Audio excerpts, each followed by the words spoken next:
बिस्मिल्लाहिर्रहमानिर्रहीम। अस्सलाम वालेकुम। कैसे हैं आप सब? मैं हूं मरियम और मरियम्स किचन डायरी में आप सबको खुश आमदीद। आज मैं आपके साथ दाल पालक की रेसिपी शेयर कर रही हूं। आपने पालक चिकन और पालक गोश्त तो खाया होगा, लेकिन दाल पालक का ये कम्बिनेशन बहुत जायकेदार और बहुत मुनफरिद है। तो इस रेसिपी को बनाना स्टार्ट करते हैं। उससे पहले अगर आप चैनल पे नए हैं तो सब्सक्राइब कर दीजिए और बेल आइकन के बटन को प्रेस कर दीजिए ताकि मेरे आने वाली वीडियो का हर नोटिफिकेशन आप तक सबसे पहले पहुँच सके। बिस्मिल्लाहिर्रहमानिर्रहीम। ये मेरे पास 250 ग्राम दाल है। इसको मैंने अच्छी तरह साफ़ करके धोकर तो 1 घंटे के लिए भिगो के रख दिया है। भिगो के रखने से दाल फूल जाती है और जल्दी पक जाती है। तो अब हम इसे एक बर्तन में डाल लेते हैं। इसके साथ ही पानी थोड़ा और डालते हैं। तकरीबन ये मैंने 2 ग्लास पानी के डाल दिए हैं। साथ ही इसके अंदर हाफ़ टी स्पून नमक का डाला है, हाफ़ टी स्पून हल्दी का डाला और हाफ़ टी स्पून पिसी लाल मिर्च डाली है। अच्छी तरह मसालों को मिक्स करके अब इसको उबलने के लिए रख देते हैं। 10 से 15 मिनट इसको उबालते हैं। दाल को उबलते हुए 15 मिनट हो गए हैं। अब इसको चेक करते हैं तो ये देखिए दाल बहुत ज़बरदस्त गल चुकी है। अब इसकी आंच बंद कर देते हैं। दूसरी तरफ ये मेरे पास 1 किलो पालक है। इसको मैंने मोटा मोटा चॉप कर लिया क्योंकि इसको ग्राइंड करना है। तो पालक को जब भी आप काटें तो इसको अच्छे तरीके से धो लीजिए ताकि इसके अंदर जो किरक वगैरह मिट्टी होती है वो सही तरह निकल जाए। तो दूसरी तरफ हमने पानी गर्म करने के लिए रख दिया है। पानी के अंदर अब इसको पालक को शामिल करेंगे और तकरीबन इसको हम उबाल आने के बाद 5 से 10 मिनट तक सिर्फ पकाएंगे, ज़्यादा नहीं इसको पकाना। तो ये देखिए 5 मिनट हो गया। अब इसको निकाल कर ठंडा करके ग्राइंड कर लेते हैं। मैंने इसको ग्राइंड कर लिया। ये देखें बहुत ज़बरदस्त ग्राइंड हो गई है। तो जग में जो रह गई थी उसमें थोड़ा सा पानी डालकर वो भी मैंने निकाल दिया है। अब एक पतीली में हाफ कप ऑयल का शामिल करें। इसके अंदर 1 टीस्पून जीरे की है, 3 छोटी इलायचियाँ, 1 करी पत्ता है, 1 बड़ी इलायची है, हाफ इंच का टुकड़ा दालचीनी का और 3 लौंग है। इनको डालते हैं और इनको 1 से 2 मिनट के लिए फ्राई करते हैं। मसालों को ऑयल में 1 से 2 मिनट फ्राई करें। जैसे खुशबू आना शुरू हो जाए तो अब इसके अंदर 2 टेबलस्पून अदरक लहसुन का पेस्ट और 2 टेबलस्पून इसमें कटी हुई हरी मिर्चें शामिल करें। 2 मिनट के लिए इनको फ्राई करें। हल्का सा इनका जिस वक्त रंग चेंज हो जाए, खुशबू आना शुरू हो जाए तो अब इसके अंदर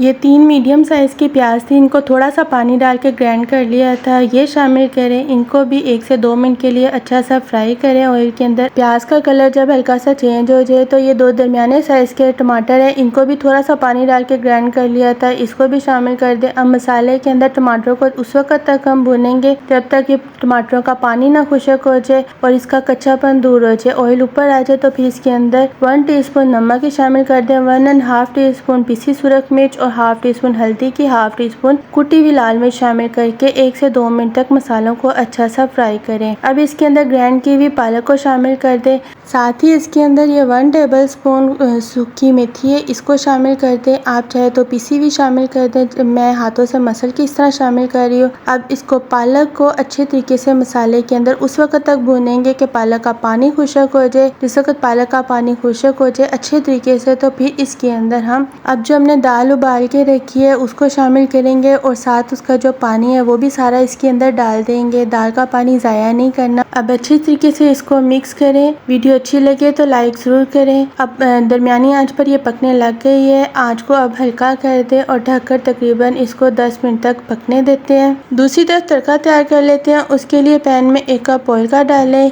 ये 1 दरमियाने साइज की प्याज स्लाइसिस में काट ली है, 3 ये खुश्क लाल मिर्ची हैं और 3-4 कलियां लहसुन की हैं, उसको स्लाइसिस में काट लिया है। अब सबसे पहले ऑयल के अंदर प्याज को डालें और हल्का सा इसको फ्राई कर लें। जैसे प्याज हल्का सा फ्राई होना शुरू हो जाए तो फिर इसके अंदर लहसुन को शामिल कर देते हैं और लहसुन को भी 1 से 2 मिनट के लिए अच्छा सा इसको फ्राई करते हैं। अगर आपको लहसुन नहीं पसंद तो आप स्किप भी कर सकते हैं। 1 से 2 मिनट तक फ्राई करने के बाद अब इसके अंदर ये खुश्क लाल मिर्चें शामिल कर दी हैं। इसकी जगह आप गोल लाल मिर्च भी ले सकते हैं। तड़का तैयार हो गया। अब चूल्हे की आंच को बंद कर दें। दूसरी तरफ ये देखिए पालक भी माशाल्लाह पक रही है। पालक को कितना गाढ़ा रखना है या पतला रखना है ये आपके अपने ऊपर डिपेंड करता है। अब जो तड़का तैयार किया उसको पालक के अंदर शामिल कर दें। शामिल करने के बाद एक दफ़ा इसको अच्छी तरह मिक्स कर दें। अब ये 1 टीस्पून पिसा हुआ गरम मसाला है वो शामिल करके हल्की आंच पर 5 मिनट के लिए इसको ढक के रख दें। 5 मिनट बाद ढक्कन हटा लें, चूल्हे की आंच बंद कर दें। दाल पालक तैयार है। अब मैं आपको इसको सर्व करके दिखाती हूँ। आप इसे चावल के साथ भी ले सकते हैं, रोटी, नान या फिर आप इसको पराठे के साथ भी ले सकते हैं। अगर आपको मेरी वीडियो अच्छी लगे तो मेरे चैनल को ज़रूर सब्सक्राइब कीजिए। दुआओं में याद रखिए और मुझे दीजिए इजाज़त। अल्लाह हाफिज़।